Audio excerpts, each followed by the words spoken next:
Halo Sobat Embaran Baca Cerita, kembali lagi di podcast Embaran Baca Cerita.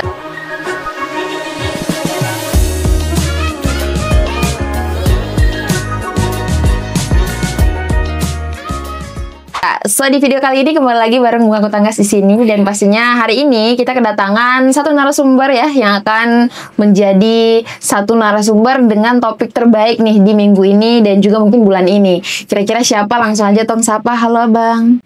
Halo. Assalamualaikum, selamat siang. Waalaikumsalam warahmatullahi wabarakatuh. Bagaimana nih Abang kabarnya? Alhamdulillah baik. Alhamdulillah. Mungkin supaya teman-teman tahu dulu siapa kira-kira sosok terbaik yang ada di hadapan Bunga ini. Ya pastinya karena sudah hadir di Embaran pasti terbaik. Langsung aja Abang perkenalkan dulu. Perkenalkan, nama saya Muhammad Awaludin Nur.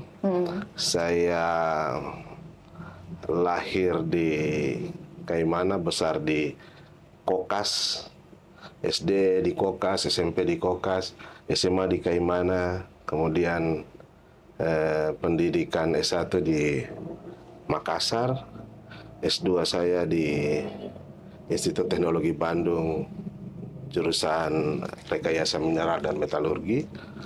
Kemudian sudah jadi PNS ini sudah dari 2009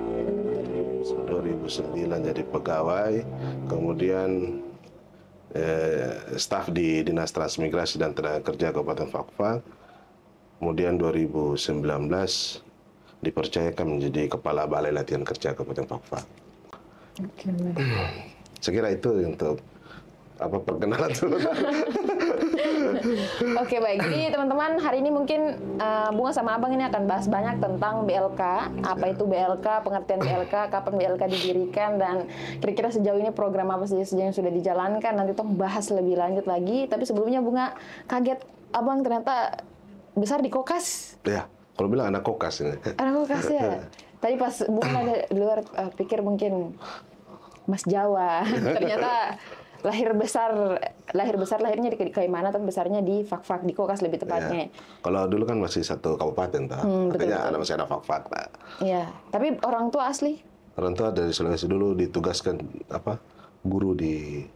pernah tugas di Kaimana, Agi Muga, terus sampai ke Kokas dan kemudian sampai pensiun di Kokas. Oke, baik. Jadi memang Abang guru di SMP. Ini di SMP? Iya. Oke, baik. Oke, mungkin tolong saja masuk pembahasan inti yaitu tentang BLK. Tapi sebelumnya Abang mungkin jelaskan sedikit tentang BLK. Apa tuh BLK? Mungkin ada teman-teman yang punya pengetahuan masih belum sampai ke sana aja. Oke, baik. Jadi BLK itu kepanjangan dari Balai Latihan Kerja. Kemudian dalam pelaksanaan nomenklatur, kalau di Repusat itu mereka sekarang sebutnya dengan BPVP, Balai Besar Pelatihan Vokasi dan Produktivitas. Nah, kalau di kami masih nomenklaturnya yang lama, yaitu menggunakan BLK, Balai Latihan Kerja. Jadi BLK itu ada tempat latihan untuk meningkatkan keterampilan dan skill. Di dalam dunia pendidikan itu ada dua sistem pendidikan, yaitu pendidikan vokasi sama pelatihan vokasi. Pendidikan vokasi itu yang ada SMK, kemudian politeknik, ya perguruan-perguruan tinggi yang menghasilkan mungkin D4, saya lulusan D4, itu berarti vokasi, pendidikan vokasi. Kemudian kami itu pelatihan vokasi. Nah, pendidikan vokasi dan pelatihan vokasi itu bedanya ya, kalau pendidikan vokasi rentang waktunya kan lama. Nah, kalau D3 3 tahun mesti ditempuh. Kalau S1 ada 4 ya mereka 4 tahunan. Nah, kalau kita hanya butuh waktu cepat dan kemudian targetnya mau kemana. Dari pendidikan vokasi ini, ketika kompetensinya kita sudah distandarkan, itu kita tidak, maksudnya orang kan tidak perlu bertanya sebenarnya, kau lulusan apa, S1 atau S2 atau S3, kan tidak. Tapi dengan kau punya kemampuan apa sekarang yang ditanya, sertifikasi kompetensi apa yang kamu, disitulah BLK hadir untuk bagaimana menjawab saudara-saudara mungkin yang putus sekolah, yang tidak punya jenjang pendidikan. Kalau kita mau masuk D3 contohnya atau SMK kan harus kita sekolah dulu SD, SMP, kan? Kalau mau masuk D3 ya mesti SMA dulu baru bisa. Tapi kalau di pelatihan vokasi tidak perlu. Artinya tanpa Bapak Ibu punya ijazah saja bisa untuk kita untuk bergabung dengan kami. Yang penting niat untuk mau kompetensi apa yang kita mau targetkan untuk pasar kerja ke depan seperti itu. Berarti dalam kalangan umum bisa dikategorikan semua kalangan itu bisa mengikuti pelatihan ini. Ya. Tanpa ijazah juga bisa. Betul. Kami mempersyaratkan kalau dalam biasanya pendaftaran pelatihan kami mempersyaratkan ijazah itu untuk mengukur. Sebenarnya kan nanti diminta juga. Sebenarnya lulusan apa sih yang banyak yang ikut pelatihan? Oh ternyata sarjana yang banyak. Ini ada apa sebenarnya di sarjana ini? Sehingga banyak sarjana yang mendaftar contohnya. Toh? Oh ternyata yang mendaftar banyak tingkatan SD. Oh berarti pendidikan SD ini terus lebih banyak harus digenjot dalam kompetensi itu sebenarnya untuk mengukur itu. Tapi kalau untuk persyaratan sebenarnya kita tidak perlu ijazah karena itu cuma untuk syarat administrasi saja. Tapi kalau ini tidak perlu karena kita memaksimalkan semua. Jadi justru inilah solusi terbaik untuk bagi yang sudah memang terlanjur dulu pemalas sekolah, lompat jendela dan kabur-kaburan. Nah, terus paket C juga supaya malas atau paket-paket les tak mau. Datang sudah di BLK, kira-kira apa? Oh, saya mau bisa jadi teknisi AC untuk bisa merawat AC, memperbaiki AC. Kemudian nanti ada perusahaan mungkin yang mau terima saya sebagai tenaga tersebut, ya saya mungkin bisa ke BLK, mungkin pelatihan singkat, tapi kompetensinya bisa dapat. Seperti itu. Oke, berarti kalau dalam BLK sendiri ada berapa cabang atau berapa cabang lah lebih tepatnya yang dibuat pelatihan gitu. Contoh yang tadi Abang bilang ada komputer, ada juga mesin jahit, itu ada berapa banyak?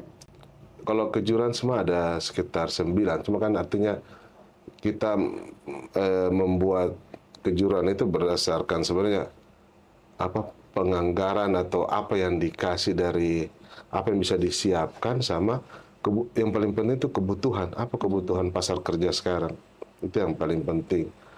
Jadi kalau di sana itu ada beberapa kejuruan, contohnya kejuruan TIK. TIK itu selama ini TIK kita ada yang kita lakukan pelatihan itu ada komputer operator asisten, ada basic office, ada desain grafis, kemudian ada perakitan komputer. Itu yang pernah kita lakukan. Kemudian di kejuruan menjahit contohnya ada menjahit lanjut, kemudian menjahit dengan mesin, menjahit sesuai style. Yang ini pelatihannya kita lebih ke bisa membuat mereka bisa kayak formak saja karena durasinya pendek jadi formak. Kemudian kalau instalasi kejuruan listrik ada instalasi listrik, kemudian kejuruan pengelasan ada pengelasan SMAW 3G, kemudian di kejuruan refrigerasi itu pendingin, itu perawatan AC dan teknisi AC residensial, kemudian di kecantikan juga ada, kemudian di pertukangan ada mebeler, kemudian di processing pembuatan roti dan kue, kemudian kejuruan pertanian yang kami pernah lakukan itu pelatihan budidaya tanaman hidroponik. Sama ini yang kemungkinan akan baru nanti di 2026 yang kami mau buka, ada kejuruan baru yaitu namanya kejuruan barista. Oh iya, kejuruan barista ini kebetulan tahun kemarin kami dapat bantuan peralatan barista dari pusat. Nah itu mungkin bisa nanti di 2026 kalau ada ketersediaan anggaran kita bisa lakukan kejuruan ini, karena saya lihat ini kan kafe-kafe di Fak-Fak atau menopang pariwisata Fak-Fak ini luar biasa, jadi makin bisa naik. Iya. Benar. Sekira itu. Terutama anak muda juga sekarang lebih banyak terjun ke sana gitu. Jangan nongkrong di kopi saya, tapi coba jadi barista aja begitu. benar. Bisa juga. Jadi bisa sambil juga. Istilahnya hobi nongkrong di kopi, kita bisa sambil belajar juga. Sambil kerja, sambil kerja. Oke, baik. Oke, kalau untuk BLK sendiri di Fak-Fak sudah berapa lama? Oke, baik. Jadi kalau BLK di Fak-Fak ini berdasarkan peraturan Bupati nomor 20 tahun 2019 tentang struktur organisasi dan kelembagaan, itu BLK Fakfak berdiri di tahun 2019. Dan semenjak itu kami sudah melakukan atau mengeluarkan beberapa peserta pelatihan yang bahkan bersertifikasi kompetensi, dan juga sudah banyak yang diterima di dunia kerja, bahkan PNS dan segala macam sudah banyak yang ini. Jadi dari 2019? Dari 2019. Oke, baik. Dari awal 2019 itu sudah langsung ada pelatihan yang sudah dibuat? Iya, jadi kalau ini kalau baca cerita ini, kalau ceritanya agak ini. Jadi dulu itu, kalau saya diangkat jadi PNS itu, setelah diangkat, habis diikat prajabatan itu diutus pergi pelatihan, itu ada hampir setahun. Namanya pelatihan Diklat Dasar Instruktur oleh Kementerian Ketenagakerjaan Republik Indonesia. Kemudian itu di tahun 2011 balik itu ya begitu saya. Kemudian 2014 lanjut S2, baliknya itu ada kemudian Permendagri yang keluar tahun 2018 tentang organisasi dengan UPTD-nya. Di situ kita buat kajian itu. Sambil buat kajian, kemudian tidak lama ada ini cuma karena terpaut saja. Jadi ada diseminasi dari Kemenaker, kemudian tadi kebetulan kami diutus untuk ikut kegiatan tersebut. Di sana saya bertanya, Pak, ini bagaimana ini BLK Fakfak ini ada bangunan yang dibangun dengan APBN, kemudian saya termasuk instruktur yang pernah dilatih oleh kementerian, tapi tidak ada, maksudnya BLK begitu-begitu saja. Dia bilang, kita pernah berkunjung ke BLK Fakfak, tapi di sana ternyata sudah jadi kampus. Dasarnya apa jadi kampus? Saya bilang tidak ada kampus, itu kemarin dipinjamkan saja untuk. Kamu pernah politeknik ini di situ bersekolah di situ. Jadi waktu ada inspeksi dari pusat itu, mereka tahunya kok bisa jadi kampus itu dialihkan jadi Kemenristek itu. Saya bilang tidak, kita yakinkan bahwa tidak ada itu, dan nanti setelah kembali sudah dari situ sudah masuk lobby itu. Lobby bagaimana paket-paket kegiatan yang bahkan itu 2019 itu SOTK belum keluar saja, paket dari pusat itu sudah turun untuk kita dapat kegiatan. Bahkan bantuan peralatan pertama itu bantuan peralatan pengelasan, karena saya kebetulan instrukturnya itu di bidang itu, di bidang welding itu. Yang saya bilang 1 tahun itu kita dilatih, itu kebetulan yang dilatih waktu itu langsung di industri kapal di PT PAL Surabaya.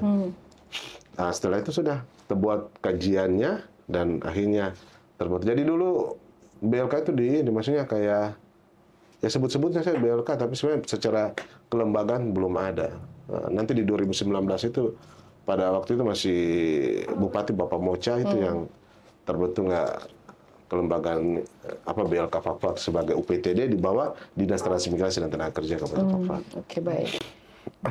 Berarti dari 2019 sampai dengan sekarang ini kan sudah banyak sekali pelatihan yang dilaksanakan, yang dilakukan. Kira-kira sudah ada berapa banyak peserta yang sudah tersertifikasi dan bisa dikategorikan sudah mampu nih dalam bidang yang mereka ambil? Ya, kalau untuk data memang saya belum terbawa data hari ini untuk ini. Tapi kalau kayak contohnya tahun 2024 kemarin kita melatih 172 orang. Untuk yang kan tidak semua kejuruan di BLK itu yang bisa disertifikasi. Yang bisa disertifikasi biasanya yang kejuruan TIK, komputer itu, kemudian menjahit, listrik, AC, las. Sekarang ini kan kita ada buka juga yang menjahit, membatik, batik Fakfak yang kita lagi kembangkan itu. Kemungkinan nanti akan, kalau bisa disertifikasi kompetensi itu, ya nantinya mungkin sertifikasi kompetensi pertama batik yang ada di mungkin di bahkan di Papua secara ini untuk sertifikasi yang nanti, tapi mudah-mudahan bisa bisa berjalan karena yang pelatihan yang kita lakukan di 2025 ini kan pelatihannya punyanya BPPP Sorong, bukan kita punya. Jadi BPPP Sorong punya kegiatan, saya coba untuk melobi ke sana, minta bisa tidak untuk kegiatan itu dilakukan di Fak-Fak. Itu kalau contoh, kalau ini kan target kemarin 5 kali 16 itu sekitar 80 orang target yang 2025 nantinya kita latih. Nah, tapi karena kemarin pendaftaran banyak, saya sudah coba untuk ini. 2024 itu 172 orang. 2023 saya agak lupa itu. Maksudnya kalau mau mereview sampai di 2019. Pokoknya sudah kalau yang sudah dilatih itu sudah di atas 1.000 orang. Nah itu sudah banyak tersebar itu untuk maksudnya yang masuk di JPNS, P3K, kemudian di perusahaan-perusahaan. Kalau yang kemarin ini perusahaan yang dibuka-buka ini kan banyak yang masuk ke AC, listrik, sama pengelasan itu yang banyak yang sudah terserap ke atas. Baik. Oke, berarti bisa dikategorikan memang antusias masyarakat dalam mengikuti BLK ini cukup tinggi. Iya, cukup tinggi. Begitu. Makanya saya putar otak lagi bagaimana supaya bisa tambah kelas lagi karena kasihan juga kalau ini yang contohnya kayak TIK yang kita butuh cuma 16 terus yang daftar contohnya lebih dari 50 atau mau 100 orang ini terus bagaimana masa kita 16 itu seleksi banyak-banyak ini kasihan juga maksudnya kalau memang bisa mereka bantu dapat paket tambahan ya kita usahakan sehingga maksudnya dalam kesempatan ini juga saya mau sampaikan bahwa ini banyak tanya-tanya bilang terus sudah daftar kapan kan ada pelatihan nah ini dalam kesempatan ini saya mau sampaikan juga bilang kamu sabar-sabar dulu karena nanti paling tidak itu awal bulan depan ini kita sudah running jalan tapi saya ini lagi ada usaha-usaha lain untuk bagaimana supaya teman-teman tidak terselektif begitu artinya yang sudah mendaftar itu bisa ikut lah dalam kegiatan. Jadi kayak kemarin saya sudah ada telepon juga kalau yang bisa dikasih punya pilihan lain bisa digeser supaya habis itu saya sudah restrukturisasi kembali bilang ini peserta-peserta sudah dikotakan nanti tinggal saya melobi bagaimana kalau dapat lagi udah punya paket tambahan ya sudah alhamdulillah berarti bisa terlaksana semua nanti di awal bulan ini ulang tahun Fak-Fak November. Di ulang tahun hari ulang tahun pelatihan dari luar. Betul. Oke, mungkin sekarang ini kita melihat semakin berkembangnya zaman dan juga teknologi yang canggih tentunya. Dan dari tadi juga Abang sudah sebutkan ada beberapa jenis pelatihan yang dilaksanakan di Kabupaten Fak-Fak, mulai daripada menjahit, kemudian ada pelatihan komputer dan lain sebagainya. Mungkin kedepannya ini Abang tidak ada pemikiran untuk memanfaatkan kemajuan teknologi ini dengan membuat pelatihan berbasis teknologi seperti digital marketing atau desain grafis. Jadi sebenarnya kan begini, saya itu bahkan punya sertifikasi itu konten kreator digital marketing punya sertifikasi kompetensi itu. Maksud saya kan begini, sekarang ya yang kita mau coba ini untuk merambah dunia ini kan dunia yang lagi marak-marak di sekarang ini. Jadi cuma itu kekurangan tenaga kita. Jadi kan kalau seharusnya itu kan kalau banyak ASN yang kita yang kekurangan tenaga untuk ASN di BLK. Membayangkan saja saya turun ikut pendaftaran peserta. Itu maksudnya saya itu cuma 2 orang saja di sana dan instruktur saya ini kan rata-rata mereka praktisi yang kita gunakan untuk mau mengajar di BLK. Jadi bukan bilang PNS atau instruktur dalam BLK yang kayak tempat lain kan memang instruktur itu memang dilatih untuk jadi jadi pengajar. Tapi kalau kita sini masih banyak gunakan teman-teman itu ya maksudnya kadang biasa ya itu rayunya juga agak ini tuh maksudnya ya ini masalah kalau dia mau tinggalkan, dia punya pekerjaan yang maksudnya pendapatan yang juta, terus kemudian datang mengajar di ketong yang cuma kayak honor-honor begini, maksudnya bagaimana? Atau itu kan kadang ya cuma kalau terima kasih sekali tuh dong bisa mau apa? Mau membantu kita orang untuk mengajar, ya itu. Cuma memang berharap jariahnya saja bukan Lebih ke amal ya. lebih ke amal sudah. Maksudnya bukan hitungan finansial duniawi tapi Iya. karena kepuasan-kepuasan tersendiri juga yang didapat kalau ketorang apa, saya itu selalu kepala ini kayak biasa rasa-rasa enaknya itu begini apa, kalau lihat teman-teman tuh udah berhasil, kerja, ketemu di jalan, itu kayak tak bisa dinilai dengan apa-apa begitu. Iya, Maksudnya, satu kebanggaan tersendiri iya, dalam diri. kasihan sudah. Rasa-rasa puas begitu, kepuasan itu yang saya sebenarnya kalau pribadi itu lelah sebenarnya, lelah sekali. Karena kayak apa, kayak single fighter begitu, mencari sendiri, ini sendiri, mengolah bahkan sampai melatih juga sendiri. Cuma mau bagaimana? Kalau lihat yang begitu, kita mulai rasa kembali Semangatnya apa semangat itu kadang loyo tapi pas jalan begini ketemu, wih, atau di pasar terus tak kenal, bapak, ini, siswa dulu yang ini begitu. Itu kembali lagi ada ini. Oh sekarang di mana? Oh saya kerja di sini. Seperti itu yang bikin kita kembali semangat untuk betul. bisa apa? Makanya saya harapannya ya ke depan mudah-mudahan ada perhatian dari pemerintah daerah lah bisa untuk melihat apa. Padahal saya baru mau tanya itu. Kamu kembali ke pertanyaan sudah di-cut saja. betul. Karena dia connect jadi ketong langsung apa? Langsung pas ya. Jadi memang sejauh ini bagaimana tanggapan pemerintah dalam BLK sendiri? Iya, kalau kondisi existing BLK ya seperti ini, maksudnya kita selama ini masih apa berjalan itu belum ada inilah, maksudnya kayak contohnya tenaga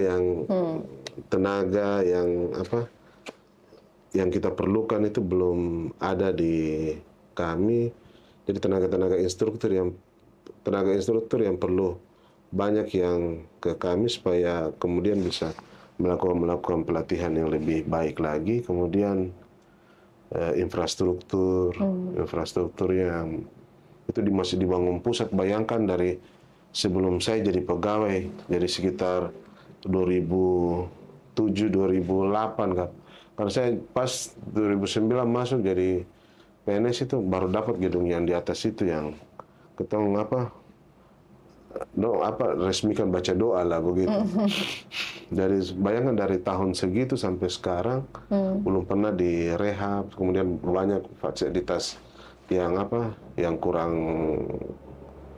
layak. Ya, kurang layak untuk bisa digunakan, sehingga kalau ini semua tertopang baik infrastruktur, SDM yang diberikan pemerintah kepada kami, ini lebih cepat juga kami melobi ke sana untuk bisa, karena kalau dari pusat itu mereka bisa hanya membantu kita dalam bentuk program pelatihan sama peralatan, tapi kalau sudah aset gedung yang mau direhab itu tidak bisa. Jadi itu memang harus ke pemerintah daerah yang bisa melakukan itu, sehingga kalau itu semua SDM instrukturnya ada, tempatnya ada, ini sudah program dengan ini, kita mau bikin program apa lagi itu tinggal nanti kita yang buat proposal dan melobi sendiri sudah ke pusat untuk bisa dapat bantuan itu.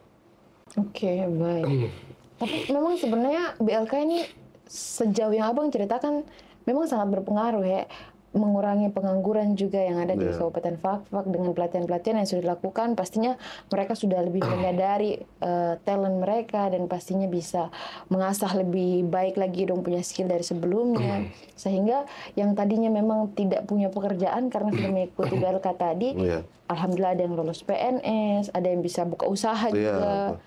Tapi itulah perhatiannya memang dari pemerintah kurang ini ya, apalagi dalam segi fasilitas kantor yang seperti tadi Abang sebutkan dibangun dari 2009 ya. Dari 2007 dari APBD. 2007 itu saya baru 1 tahun. Berarti kalau itu 2007 saya baru 1 tahun. Berarti itu bisa usia ini sudah. Gedung itu usia. Gedung itu usia dan belum pernah direhab dan Belum pernah direhab. Betul. Itu kalau bahasa kasar itu sarang laba-laba itu. Kasihan itu mulai masuk remaja dia. Usia remaja ya. Harus segera direhab gitu. Mungkin setelah pelatihan yang dilaksanakan di awal bulan November sebagai hadiah ulang tahun Kota Fakfak ini, kedepannya nih Abang ada rencana lagi untuk membuka pelatihan dan mungkin ada penambahan lagi cabang baru begitu? Iya. Jadi kalau ke depan itu mungkin ya tadi saya bilang ada kemungkinan satu kejuaraan baru, yaitu kejuaraan barista itu ya. Barista ya, betul.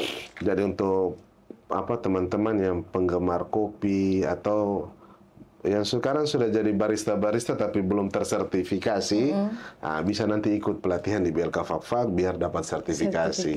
Benar-benar. Kayaknya ini saya harus kirim satu teman-teman nonton ini, karena teman-teman tuh ada beberapa mahasiswa mereka barista juga. Iya. Kan biasanya kan kebanyakan barista otodidak, toh? Iya benar. Mereka ya kalau ke sana mau mesin grinding kopi yang otomatis, mau grinding yang manual, kemudian dia punya espresso yang harga mesin espressonya saja wow, belum ada di Fakfak ini yang punya mesin itu. Mesin itu harga mobil juga. Oke, coba ada ya berarti. Jadi kalau peralatan yang dibantukan dari kementerian itu bunyinya M. Jadi kan itu bukan lihat uangnya, kita itu cuma dapat alatnya sama programnya. Maksudnya kalau kita lihat dia punya rincian, kita tanda tangan untuk berita acara, ternyata itu M itu. Jadi dengan keberadaan BLK Fakfak itu sudah memberikan investasi kepada Fakfak itu puluhan M. Tapi itu sudah. Maksudnya artinya inovasi yang kita lakukan itu kita sudah memberikan income banyak untuk ini, baik dari penciptakan SDM-nya, baik dari sertifikasinya, baik dari peralatan yang kita punya. Apalagi kalau ditopang dengan APBD, kemudian dikinclongkan lagi dia punya gedung-gedung semua. Wah, saya kira pelatihan-pelatihan yang mungkin wow lagi kita bisa lakukan di Fakfak ini dengan betul. Memang betul, terkadang orang bilang yang paling banyak menghasilkan itu yang paling jarang disorot. Ini repost deh. Jadi takut. Masalah kita orang pemerintah jadi takut masih ketangkut. Oke, baik. Mungkin selanjutnya sejauh ini Abang menduduki jabatan juga sebagai Kepala BLK ya, Kabupaten Fakfak. Tantangan terbesar yang Abang hadapi selain daripada kurangnya perhatian daripada bapak yang ada di atas. Tantangan terbesarnya mungkin secara pribadi. Ya, kalau tantangan itu banyak sekali memang. Maksudnya bebannya itu luar biasa, baik psikis, materi. Yang paling ini sebenarnya itu saya bagaimana animo gengsi atau masyarakat yang tidak punya skill dan keterampilan atau tidak punya pendidikan yang baik ini bisa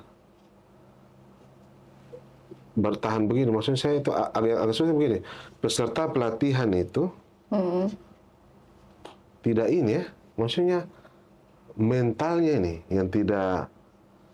Jadi mereka bisa, contohnya 1 minggu saja begitu langsung hilang tanpa jejak, tidak tahu kemana. Ini yang saya agak, ternyata kalau kita kembali ke telusuri lagi, kan ada beberapa saya paksa kejar, maksudnya cari tuh di mana dia punya rumah dan siapa dia punya teman yang pernah ikuti dia. Dan bahkan ada beberapa yang saya sudah video tapi saya tidak mau posting itu, maksudnya takutnya Jadi itu cuma masalah finansial. Jadi karena BLK kan juga cukup jauh dari Torea dan tidak ada jalur transportasi di situ. Kalau mereka dari kampung-kampung, kasihan itu mau mau ke situ. Uang taksi cukup 3 hari kah, 1 minggu, dan selebihnya itu. Makanya ini juga yang harus mungkin, jadi ini perhatiannya nih bukan perhatian. Jadi saya apa? Jadi akhirnya kan ada pelatihan yang kita sudah targetkan 16. Kalau sudah jalan di tengah-tengah tidak bisa kita ganti orang. Sudah terlapor tidak bisa ganti orang.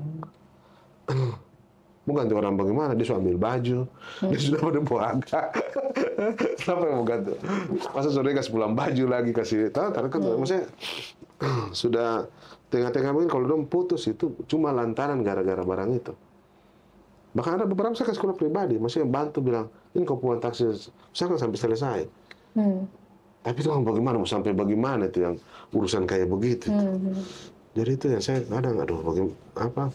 Jadi ini mungkin perhatian ke semua harus perhatikan ini, baik mungkin kalau dia dari kampung, mungkin ada sharing dana kampung kah untuk terkait siapa-siapa yang mau kembangkan potensi diri ini, mereka mungkin ada dana kampung yang bisa untuk bayar rumput transport kah, bisa ke ini atau ada mungkin sharing anggaran dari daerah kah untuk menjawab apa saudara-saudara ketong ini yang artinya tidak bisa sampai selesai mereka ikuti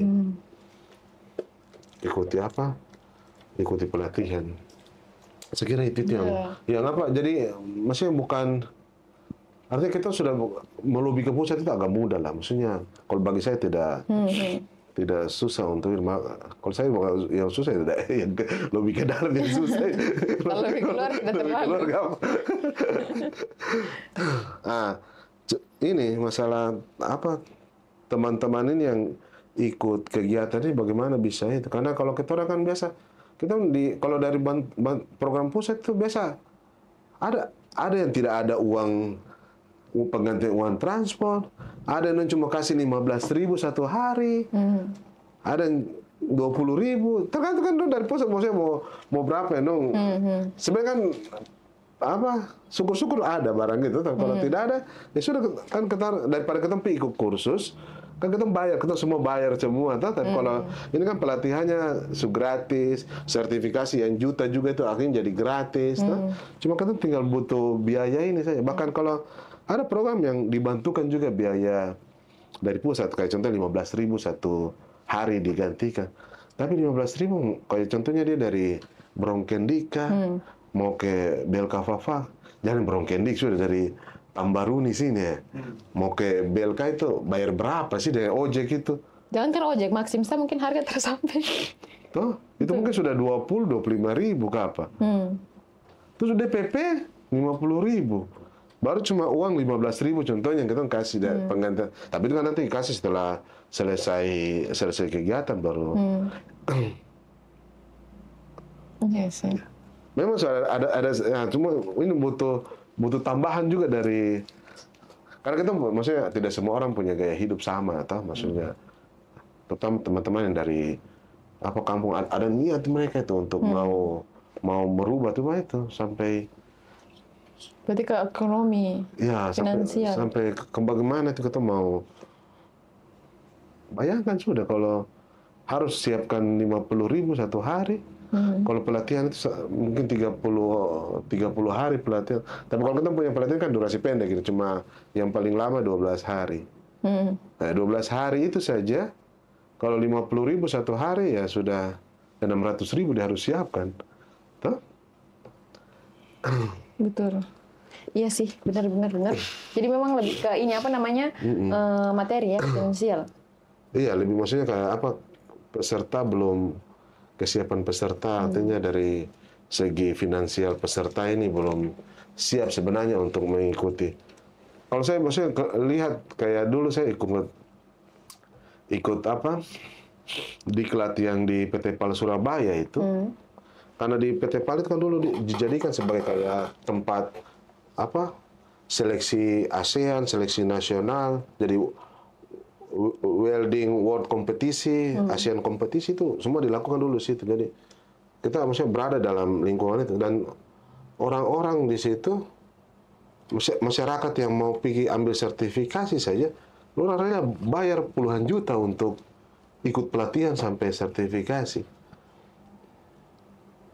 Artinya yang sudah punya kesadaran tuh, tapi kocen yang tiba masa tiba akal, terus lihat ada lowongan kita pergi daftar. Kasihan yang begitu juga kita pikir. Oke. Baik.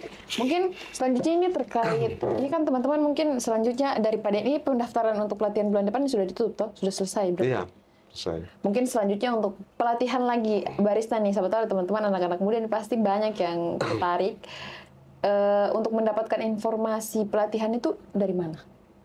Biasanya di-share atau di-publish gitu? Jadi kalau kita punya seluruh informasi kegiatan BLK itu kita posting di media sosial BLK. BLK, media sosial boleh mungkin disebutkan biar teman-teman bisa pantau-pantau. Kalau di Instagramnya itu BLK Fakfak Official, kemudian di TikToknya ada BLK Fakfak, kemudian Facebooknya BLK Kabupaten Fakfak.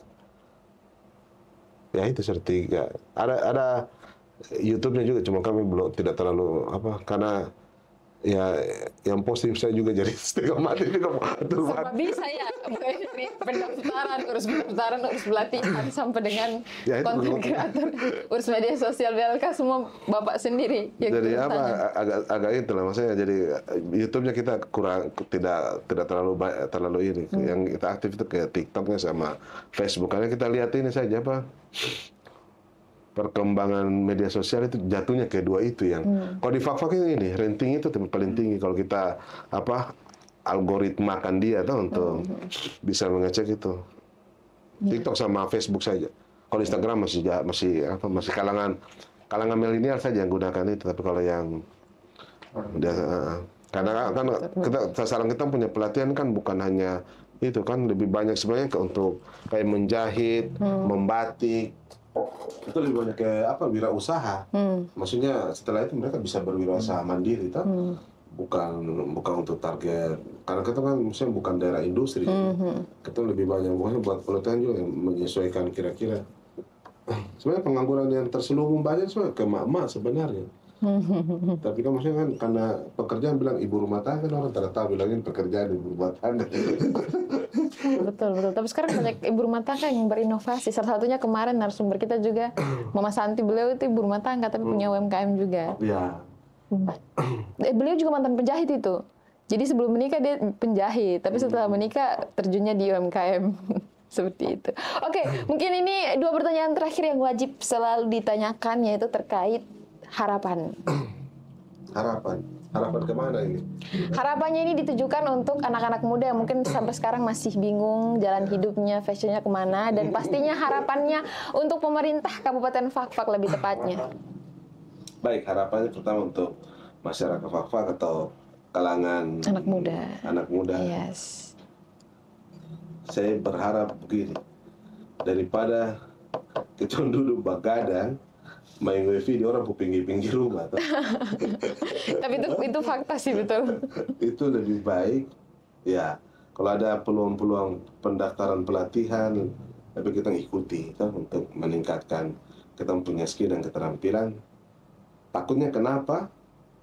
Jangan sampai kita lihat ini kan Pak Bupati mulai gencar dengan investasi yang masuk di Fakfak. Sudah ada beberapa investor yang datang, maksudnya bolak-balik ke Fakfak ini, dan ya jangan sampai kayak contohnya proyek UCC, pupuk Fakfak, kemudian mungkin sawit dan lain-lain yang akan terbuka nanti ini, kita malah jadi penonton. Iya, betul. Kita tidak bisa buat apa-apa, dan kita hari kembali mengeluh lagi. Nah, mulai sekarang kan siapkan diri, kita ukur sudah, kita punya talenta kira-kira apa yang saya mampunya di mana? Saya punya fashion ini kemana sih? Kan yang tahu kita punya diri kan kita sendiri. Betul. Bukan orang lain. Tapi kalau mau butuh konsultasi bisa juga ke BLK kita konsultasi kira-kira mau seperti apa. Jadi kan kalau sebenarnya kita orang punya kalau masuk ke BLK kan biasa kita ada tes, yaitu tes tertulis sama wawancara. Wawancara itu sebenarnya kita menggali potensi sebenarnya. Kalau menggali potensi maksudnya kayak contohnya dia pilih kejuaraan ini, tapi ternyata kita udah gali-gali informasi, kok sebenarnya Lebih cocok di sini. Lebih cocok di sini, jangan ke ini, karena ininya sudah ada begitu. Kayak contohnya Bapak wartawan, kalau kemarin ada konten kreator sama basic office, saya bilang, kok lebih ke konten kreator, tidak usah ke basic office, tahu nggak? Seperti itu maksudnya, kita bisa Benar. cuma karena tidak ada pilihan lain ya. Seperti itu. Mungkin jadi untuk harapannya sudah, kalau untuk pemerintah, terutama pemerintah daerah Kabupaten Fakfak, ya kami berharap supaya BLK Fakfak UPTD di bawah Dinas Transmigrasi dan Tenaga Kerja ini bisa mendapat perhatian lebih, terutama sumber daya manusianya, untuk instrukturnya, kemudian sarana prasarananya. Nah, nanti untuk program pelatihan dengan ini, kalau memang tidak tertopang oleh APBD, kami siap untuk mencari dari luar. Tapi kalau memang ada lagi yang bisa dikelola, terutama untuk pelatihan untuk saudara-saudara kita yang otsus, lewat dana otsus, ya itu lebih baik lagi, saya kira. Oke, mungkin untuk fasilitas juga tidak lupa. Iya. Direnov ya, dari 2007 itu satu tahun loh sekarang. Seberapa tahun? 21 tahun ya? Enggak, baru 19. 19 tahun. Ya, jadi kalau itu mungkin kantornya usia 18 tahun. Sudah masuk masa remaja itu, kasihan. Sudah mulai keriput-keriput itu, jadi harus direnov ya. Kemudian yang terakhir Bapak, ini karena berhubung ini media anak muda, jadi harus ada kata-kata motivasi untuk anak muda. Kata-kata motivasi untuk anak muda? Yes. Apa yang bagus juga? Saya belum siapkan. Jadi biasa tuh ada istilah kalau anak muda tuh kata-kata hari ini gitu.